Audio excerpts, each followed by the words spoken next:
একবার একটি গ্রামে একটি সাধু থাকতো, আর ওই সাধুটি যখনই নাচতো তখনই বৃষ্টি হতো। আর তাই গ্রামের লোকের যখনই বৃষ্টির প্রয়োজন হতো তখন গ্রামের সমস্ত লোক ওই সাধুর কাছে গিয়ে ওনাকে অনুরোধ করত যে তিনি যেন নাচেন। আর যখনই সাধু নাচ শুরু করত বৃষ্টি অবশ্যই হতো। সব কিছু এইভাবেই চলছিল। কিছুদিন পর 4টি ছেলে শহর থেকে গ্রামে ঘুরতে আসে। আর যখন তারা এই সাধুর কথা জানতে পারে যে এই সাধুটি নাচলে বৃষ্টি হয়, তখন তারা বিশ্বাস করে না।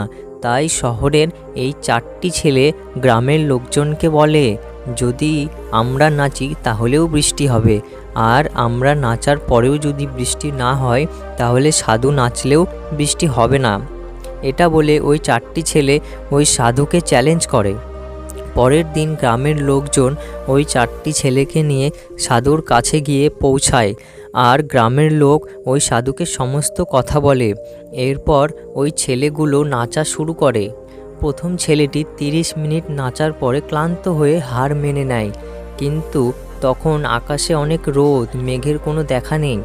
এরপর দ্বিতীয় ছেলেটি নাচা শুরু করে, আর 1 ঘন্টা পর সেও ক্লান্ত হয়ে যায়। এরপর বাকি দুজন নাচে, কিন্তু বৃষ্টি হয় না।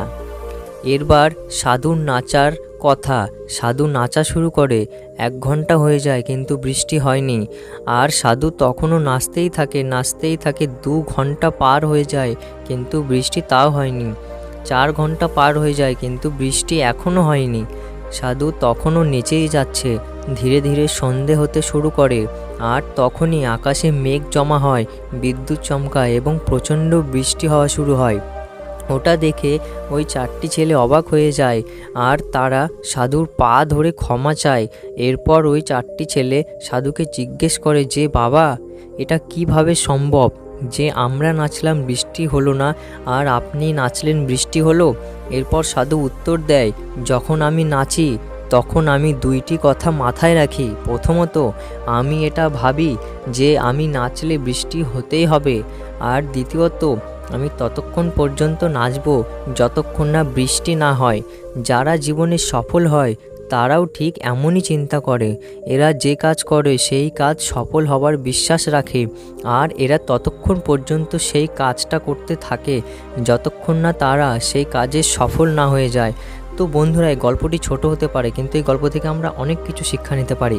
আপনি যদি কোনো কাজে সফল হতে চান তাহলে নিজের প্রতি বিশ্বাস রাখুন যে সফল হবেন, আর যতক্ষণ পর্যন্ত সফল না হবেন ততক্ষণ পর্যন্ত কাজ করতে থাকুন।